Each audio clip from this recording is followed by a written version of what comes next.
Herzlich willkommen bei meiner Präsentation zu New Relic außerhalb von der IT. Als ich mir überlegt habe, worüber ich reden sollte, ist mir aufgefallen, okay, es gibt ganz viele Talks über Technik, wie man New Relic benutzt. Es gibt ganz viele Workshops und ich wollte was erzählen, was nicht jeder erzählt und vor allem, was ich gerade bei Check24 gemerkt habe. Bei Startups oder Firmen, die noch nicht so alt sind und die sich gerade darauf fokussieren, das Geschäftsmodell zum Laufen zu kriegen, da gibt es viele Bereiche gar nicht, die es in anderen Firmen schon gibt. Also BI-System zum Beispiel fällt komplett weg. Das gesamte Monitoring von Business-Informationen wird händisch gemacht über Excel-Sheets. Stellenweise braucht man dann 20, 30, 40 Minuten, um ein Excel-Sheet überhaupt aufzumachen. Hier möchte ich euch gerne zeigen, wie New Relic an der Stelle einen Mehrwert erzielen kann, ohne einen großen Aufwand in der IT. Wie man sieht, in den letzten 19 Jahren von meiner Karriere habe ich einige Stationen durchgemacht und gerade in den letzten 4 Stationen war ich in einem Feuerwehrmodus unterwegs. Das bedeutet, ich bin in eine Firma reingekommen, habe mir das angeschaut und ich habe gesehen, oh je, sie haben mich nicht geholt, weil ich irgendwie super Software entwickeln kann oder Teams anleiten kann, sondern weil es wirklich brennt und es hat gebrennt an allen Ecken und Enden. New Relic kennt jeder, zumindest jetzt ab heute.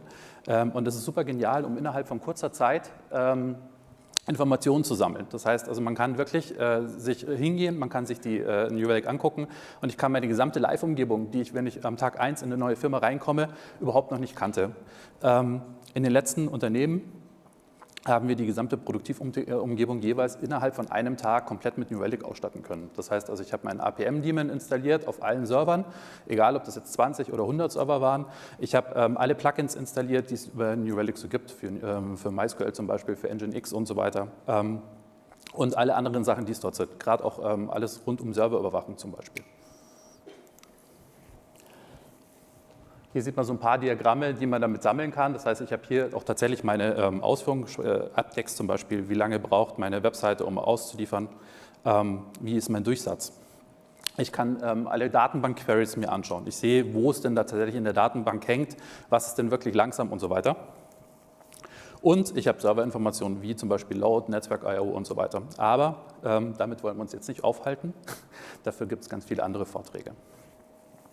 Wer in der Zukunft lesen will, muss in der Vergangenheit blättern. Das ist einer meiner Lieblingszitate und ich glaube, das ist auch einer der Gründe, warum es extremst viele Firmen, gerade auch in Deutschland, gibt, die wirklich nicht funktionieren, wo die IT nicht funktioniert, die wirklich richtig Probleme damit haben, dieses Businessmodell, was bedeutet eigentlich IT, was bedeutet Digitalisierung zu verstehen. Und Monitoring ist oftmals das einzige oder die einzige Möglichkeit, aus der Vergangenheit zu lernen und einen Hinweis zu finden, wo ich in der Zukunft tatsächlich Dinge verbessern kann. Um aus dem Monitoring was zu lernen, muss man aber erstmal aus seinem normalen Trott rauskommen und die Mitarbeiter überzeugen und offen für Veränderungen sein. Entwickler zu Änderungen zu überzeugen, das ist schwierig. Was aber nicht so einfach ist, weil die meisten Entwickler in ihren Trott festhängen, sie kommen nicht aus ihrer Komfortzone heraus. Das Business zu überzeugen ist noch schwieriger, zumindest für mich. Das liegt aber wahrscheinlich daraus, dass ich aus der IT-Ecke komme und mit so Business-Sachen immer etwas meine Schwierigkeiten habe. Das ist ein Kollege von mir, mit dem habe ich 2 Jahren zusammengearbeitet. Und er war für die Business-Seite zuständig, als CPO in der Firma. Ich war CTO und wir haben ganz viel miteinander ausgetauscht. Das war mit ihm super genial, weil er auf dem gleichen Level gesprochen hat wie ich. Er war auch ITler und hat sich dann auf die andere Seite hochgearbeitet. Es war sehr einfach, wenn wir ein Problem hatten, darüber zu reden und zu sagen, ja okay, gut, ändern wir an der Stelle. Aber am Anfang von meiner Karriere, so 2008, als ich dann CTO geworden bin, hatte ich nach einem Jahr, ich war wirklich komplett fertig. Ich hatte keine Lust mehr, ich wusste nicht, was ich tun soll, weil egal, was ich versucht habe zu verbessern, sie haben mir nicht zugehört oder sie haben nicht verstanden, um was es eigentlich geht. Und ich meine, jeder ITler wird wahrscheinlich die Situation kennen. Er muss mit seinem CEO, CPO oder irgendjemandem reden und überzeugen, in irgendetwas Aufwand und Zeit reinzustecken, was dieser überhaupt nicht beurteilen kann. Oder ich möchte ihn überzeugen, irgendwas zu reparieren, was aus seiner Sicht funktioniert. Die Webseite funktioniert ja. Nach dem ersten Jahr bin ich also wirklich kurz davor gewesen, alles hinzuschmeißen. Und dann hat mich mein Chef damals bei Travian Games mit abends zum Bier eingeladen. Und dann habe ich mir wirklich alles von der Seele geredet. Und dann hat er mir, glaube ich, den entscheidendsten Tipp überhaupt von meiner Karriere mitgegeben. Und zwar, ich muss, wenn ich mit ihm diskutiere oder mit irgendjemand anders aus der Businessseite, ich muss die gleiche Sprache reden wie er.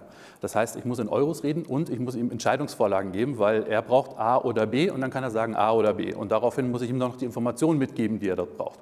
Wie komme ich aber dorthin? Das ist ja gar nicht so einfach. Der erste Schritt ist, Business-Informationen in New Relic zu erstellen. Das heißt, ich muss schauen, dass ich alles an Euro und Entscheidungsinformationen mit in New Relic mit reinbekomme. Und wie kriege ich diese Daten dort mit rein? Das ist in New Relic wirklich ganz, ganz einfach. Und zwar gibt es für jede Programmiersprache irgendeinen Befehl, mit dem ich ein Event zu New Relic schicken kann. Das heißt also in dem Fall jetzt hier bei Check24 haben wir ein Event Shopping Order erstellt, wo wirklich nur diese 5 Typen an Informationen mit drin sind, oder 9 in dem Fall, die Produkt-ID, der Produktname, Kategorie-ID, den Namen, in dem Fall Shop, weil Check24 ist ein Preisvergleich, den Payment-Type, also sowas wie PayPal zum Beispiel, Kreditkarteninformationen, also nicht Informationen, Kreditkartebezahlung und Sofortüberweisung. Und diese paar Informationen reichen tatsächlich aus, um die wichtigsten Sachen, mit denen Business arbeitet, tatsächlich auch auswerten zu können. Ich war am Anfang auch ein bisschen erstaunt, ja, weil IT hat 1 Milliarde verschiedene Daten und KPIs, was New Relic alles super zur Verfügung stellt. Und diese 5 Dinge aber reichen normalerweise tatsächlich aus, damit zu arbeiten. Um akkurate Daten zu bekommen, empfiehlt sich noch, das Bestelldatum, die Bestellmenge mit zu übermitteln und dann kann ich wirklich alles Mögliche machen. Was muss man als nächstes machen? Visualisieren. Also damit die Mitarbeiter in der IT und aus den Nicht-IT-Bereichen überhaupt einen Einstieg bekommen und auch leichter damit arbeiten können, brauchen sie Beispiele. Das heißt, ich muss mir selber überlegen, was für Informationen brauchen sie eigentlich und dann anfangen, diese Dashboards zu erzeugen. Das nächste Dashboard, das haben wir erzeugt bei Check24 letztes Jahr im Dezember oder kurz vor Dezember. Und zwar haben wir das erste Mal überhaupt gemessen, wie erfolgreich wir sind. Also davor lief das immer so ein bisschen vor sich hin und ja, sie waren aus irgendeinem Grund erfolgreich, aber sie wussten nicht warum und sie wussten vor allem auch nicht, wo sie standen. Sie hatten einen Export, das ist eine CSV-Datei, die irgendwann aus dem System rausfällt und das dauert zwischen 30 Minuten und am Ende von Dezember 2016 dann 12.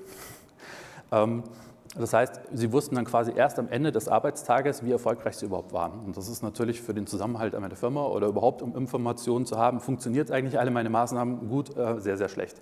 Das heißt, wir haben diese Grafik in der Küche aufgestellt, wir haben einen Mini-Computer mit aufgestellt. Es war auch wirklich nur ein kleiner Monitor, weil es kostet ja alles Geld und wir müssen immer sparen. Aber was passiert ist, die Mitarbeiter sind in die Küche gegangen, haben sich einen Kaffee geholt und sind vor diesem Fernseher, von diesem Monitor stehen geblieben und haben sich die Zahlen angeschaut. Hier sieht man tatsächlich, wir haben damals das Ziel gehabt, 80.000 Bestellungen an einen Tag zu bekommen und am Ende des Tages waren wir bei 74.480. Und die Leute haben sich unterhalten. Sie sind wirklich vor diesem Monitor stehen geblieben. Da hat sich auf einmal Business, der Entwickler, der normalerweise nie seinen Mund aufmacht, mit den Menschen aus dem Kundendienst sich unterhalten und fanden das total cool und haben gesagt, okay, ja, bei mir haben heute so viele angerufen, weil wir ein Problem hatten. Auf einmal haben die Leute miteinander geredet. Das heißt, der ITler hat auch Informationen bekommen und auf einmal war die ganze Firma hinter diesem Ziel. Wenn wir damals Probleme hatten, hatten wir gesehen, okay, wir erreichen diese 80.000 nicht, wir sind irgendwo ganz am Anfang hängen geblieben, aber dann haben auf einmal auch die Leute gesehen, scheiße, da fehlt ja was. Also mir fehlen hier wirklich noch 60% von meinem ganzen Umsatz und auf einmal haben sie sich auch wiederum zusammengesetzt und haben sich gegenseitig gefragt, okay, was kann ich tun, was kann ich im Kundendienst tun, was kann ich im Partnermanagement tun, was kann ich in der IT tun und haben auf einmal alle Ziele, die sie normalerweise hatten, weggelassen und haben wirklich nur daraufhin gearbeitet, dieses Ziel für den Ende des Tages, diese 80.000 Bestellungen hinzubekommen. Und das war also wirklich eine der besten Zeiten, die ich je in der Firma erlebt habe, wie da auf einmal alle Abteilungen zusammengearbeitet haben. Und das nur aufgrund von dieser einen Grafik. Wie kommt man an diese Grafik? Ich habe hier ganz oben den NRQL-Query hingeschrieben, mit dem man an diese Stellen kommt. Und man kann den aber auch zum Beispiel so machen, dass ich sehe, wie viele Bestellungen haben man denn pro Tag gemacht. Und da sieht man dann auch zum Beispiel, ja, 24. Dezember ist etwas weniger Bestellungen eingegangen, logisch. Genauso wie am 1. Januar, da werden die meisten wahrscheinlich einen Kater gehabt haben. Und ich kann diese Informationen jetzt auch für Aktionen benutzen. Das heißt also, wenn ich weiß, okay, 24. geht relativ wenig, dann brauche ich zum Beispiel keinen Newsletter rausschicken. Auf der anderen Seite hin kann ich diese Informationen aber auch benutzen, um zum Beispiel meine Wartungsarbeiten an der Plattform zu planen. Ich kann das natürlich auch noch weiter aufdröseln und sagen, okay, ich mache das mir jetzt pro Stunde am Tag. Das haben wir jetzt hier gemacht zum Beispiel. Und da sehe ich zum Beispiel, dass in der Früh um 6 und das ist ungefähr 4 Uhr, dieser Zeitraum, dass wir sehr, sehr wenig Bestellungen haben. Ich habe mal spaßeshalber die andere Grafik dagegen gehalten, wie viel Traffic wir auf der Plattform haben. Und lustigerweise haben wir ab hier extrem viel Traffic. Ich habe keine Ahnung warum. Ich gehe davon aus, dass die meisten Sachen Bots sind, auch wenn die einzelnen Events, die ich mir immer angeschaut habe, von echten Kunden kommen. Aber für mich, für Wartungsarbeiten, ist es eigentlich interessant rauszukriegen, okay, wie viel Umsatz machen wir und wie viele Bestellungen haben wir an der Stelle. Das heißt, wenn wir Datenbankänderungen machen müssen oder wir müssen eine Wartungsseite schalten für irgendwelche Downtimes, dann mache ich das am besten um 4 Uhr in der Früh. Das nächste, was ziemlich cool ist, da war mein Chef am Anfang gar nicht so der Fan davon. Ich kann auf einmal Umsatzkurven zeigen. Ich kann auf einmal ausrechnen, wie viel Umsatz wir pro Stunde machen an der Stelle.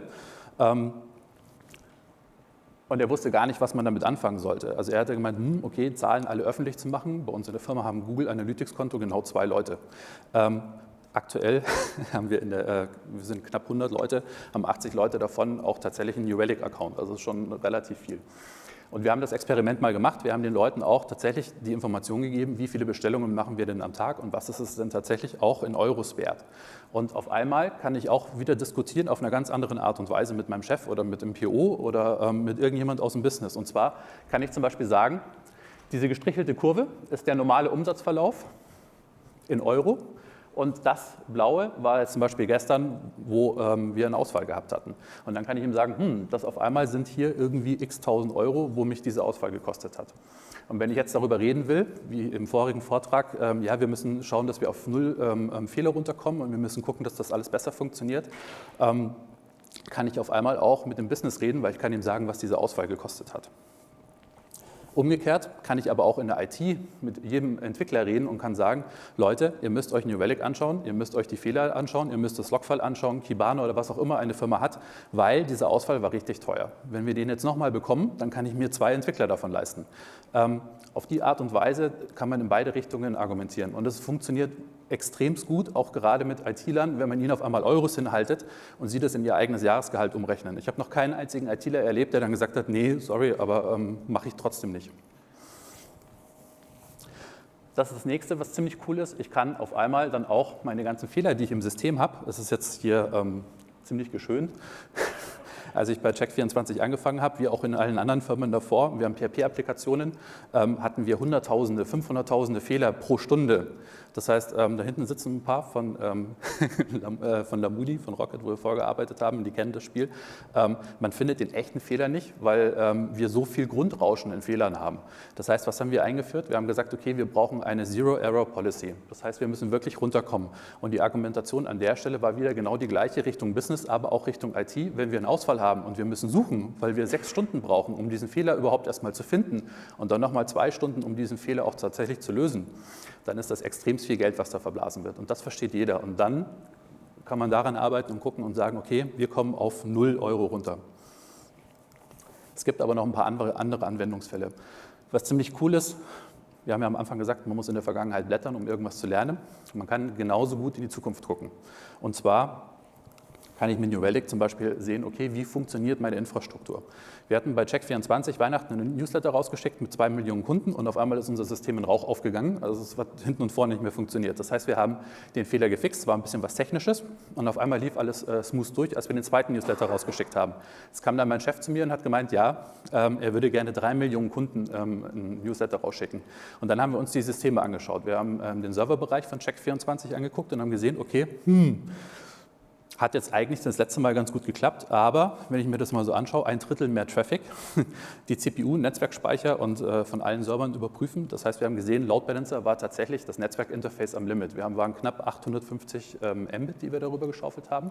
Und wenn wir noch ein bisschen mehr Traffic bekommen hätten, wäre der Load Balancer hätte überhaupt nicht mehr geantwortet und wir hätten auch nichts mehr tun können. Das nächste, was wir gefunden haben, wir hatten zum Beispiel auch Redis gesehen, das war nicht nur nah am Netzwerklimit, sondern da waren auch tatsächlich der Speicherverbrauch richtig heftig. Man kann dort mit reingucken und kann sehen, okay, jeder einzelne Zugriff auf ein Element von Redis kostet mich 2-3 Megabyte. Dann haben wir festgestellt, okay, jedes Mal, wenn ich in eine Session reingehe, ziehe ich mir 3 Megabyte raus, um die dann tatsächlich lokal zu verarbeiten. Und das ist dann bei jedem einzelnen Request. Wir haben dann herausgefunden, dass wir bestimmte Informationen immer hinzugefügt haben und nicht ersetzt haben. Und dadurch sind diese Sessions immer größer angewachsen. Lässt sich auch super mit New Relic ermitteln. Und das vor allem, bevor es kracht. Genau, und natürlich Queue-Systeme hatten wir auch, die komplett übergelaufen sind. Was wichtig ist, ist, man kann in die Zukunft reingucken und aktiv daran arbeiten, dass Sachen nicht auftreten. Anwendungsfall Nummer 2. Ich hatte am Anfang gesagt, wir hatten diesen Computer in die Küche gestellt und hatten den Leuten gezeigt, wie unsere Zahlen sind, wie unsere Bestellungen sind.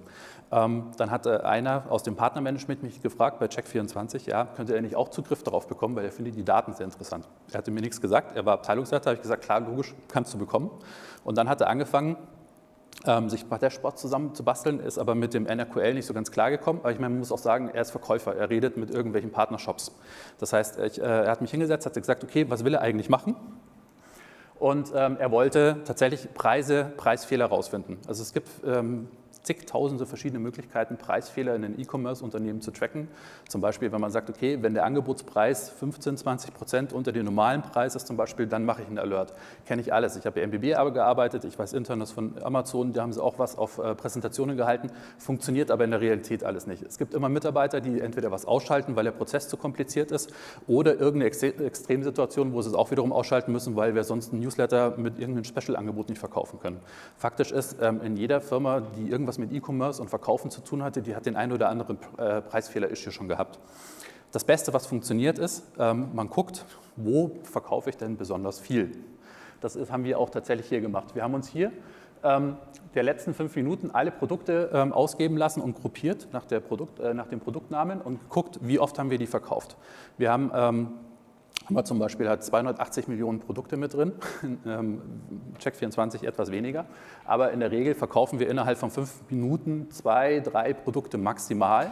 Und wenn wir irgendwo mal 52 mit drin haben, dann ist es wert, sich das tatsächlich anzuschauen. Und das war das, was dieser Mitarbeiter aus dem Partnermanagement machen wollte. Er wollte sich angucken und sagen, okay, ich brauche irgendwas, worauf ich reagieren kann. Das heißt, das hat er sich ins Büro reingestellt, hat sich auch wieder im Fernseher hingestellt und hat das den ganzen Tag laufen lassen. Was ziemlich genial war. Dann hatte ich gesagt, okay, wie wäre es, wenn du eine SMS bekommst? Es gibt das Alerting von New Relic.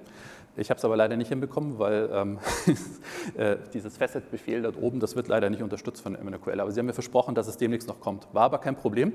Und zwar haben wir in der IT seit jeher auch schon so ein eigenes Monitoring-System gehabt, hatten auch über die API, die New Relic zur Verfügung stellt, einfach eine HTTP-Anfrage gemacht, haben uns die erste Zahl rausgeklaubt, was da drin ist, und geguckt, ist die größer als 10? Wenn ja, dann schicke eine SMS weg.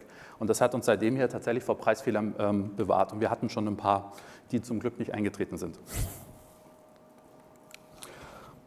Anwendungsfall Nummer 3, Angebotstracking. Check24 ist ein Preisvergleich, das heißt, wir haben keine Datenhaltung oder irgendwas in der Richtung, weil wir nur tatsächlich mehrere Shops miteinander vergleichen.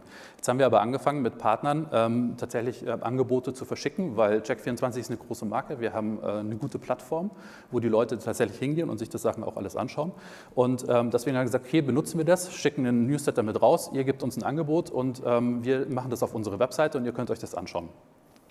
Das Dumme an der ganzen Geschichte, was keiner bedacht hatte, ist, so ein Angebot ist nicht unendlich lang gültig. Das heißt, nach 2 oder 3 Tagen sind alle Sachen ausverkauft und man müsste das runternehmen. Die Frage ist bloß, wann. Weihnachten, hatte ich vorhin erzählt, haben wir stellenweise bis zu 12 Stunden gebraucht, um diesen CSV-Export zu haben. Das heißt also, wir haben eine Latenz gehabt von 12 Stunden, um herauszufinden, ist dieses Angebot eigentlich schon ausverkauft gewesen. Wenn wir das Angebot weiterverkauft hätten, was man hier zum Beispiel sehen kann, das sind jetzt 719 Stück und das war innerhalb von einem relativ kurzen Zeitraum. Es kommen dann ganz, ganz viele Verkäufer zusammen und wir würden dann tatsächlich auf diesen Schaden sitzen bleiben. Mit New Relic haben wir auch wiederum einen SQL-Query erstellt, den sieht man hier oben, der mir tatsächlich zu einem spezifischen Zeitpunkt sagt, wie viele Produkte wir tatsächlich hier verkauft haben. Man kann anstatt der ID natürlich auch den Textnamen mit reinnehmen und dann weiß ich auch tatsächlich, was für ein Produkt es ist, ohne das nochmal manuell abzufragen. Und dann kann ich mir tatsächlich auch hier wiederum Monitoring einrichten und sagen, okay, ab 1500 Stück möchte ich das zum Beispiel nicht mehr verkaufen, dann kriegt der Mitarbeiter im Content Management eine Information, eine E-Mail oder eine SMS und dann kann er dieses Produkt offline nehmen. Das Coole an dieser ganzen Logik ist, das können die Leute im Business komplett alleine machen. Man braucht keine IT dafür. Der normale Ansatz innerhalb einer Firma ist, okay, setzen wir ein IT-Team mit dran. Das IT-Team fängt dann an zu estimaten, ja, Lagerhaltung, wir müssen das irgendwie mit reinnehmen, wir brauchen Datenbankänderungen, dafür brauchen wir Wartungsupdates, wir müssen Codeänderungen machen und. Und wir hatten das damals auf knapp 2 Wochen geschätzt. Das ganze Ding ist ohne IT über die Bühne gelaufen und funktioniert immer noch. Mittlerweile haben die Mitarbeiter außerhalb der IT auch schon mehr Dashboards gebaut, als wir in der IT selber benutzen. Und sie haben wirklich ihr komplettes Tracking, was sie irgendwie mit Zahlen machen müssen, damit gemacht. Das ist kein 100%iger Ersatz für ein BI-System. Das kann viel, viel mehr Dinge als das, was ich jetzt gezeigt habe. Aber für den Einstieg, was ich machen kann für Business, es ist total genial. Die Leute können alles selber machen. Die Zahlen, die da drin stehen, stimmen. Ich kann es relativ einfach feststellen, was mit Preis und wie oft ich was mit reingenommen habe. Das heißt, Sie können auf valide Daten Ihr komplettes Business-Monitoring aufbauen und das sofort, ohne dass man irgendjemand in der IT braucht an der Stelle. Das Wichtigste ist, man muss den Leuten vertrauen und den Zugriff geben dazu, auf das Tool. Das heißt also, wenn man wirklich alle Daten immer verheimlicht und sagt, nee, darf keiner sehen, die Leute müssen trotzdem arbeiten. Ich habe das bei Rocket zum Beispiel gesehen, da hatte irgendein Mitarbeiter Zugriff auf einen Export, den er von irgendwoher bekommen hat, der wurde einmal die Woche erstellt und daraufhin hat er dann alle Auswertungen gemacht, die seine gesamte Abteilung gebraucht hat. Damit hat er valide Daten und ich kann die Daten auch kontrollieren. Ich kann auch den Zugriff auf die Daten kontrollieren, indem ich den Leuten auch wieder den Zugang wegnehme. Und wie gesagt, die Leute können sich mit ihrem Business selber beschäftigen und tatsächlich sich auch selber dafür verantwortlich fühlen. Und das ist der größte Mehrwert, den mir an der Stelle New Relic gebracht hat. Genau, hier sind nochmal meine Kontaktdaten. Vielen Dank für die Aufmerksamkeit.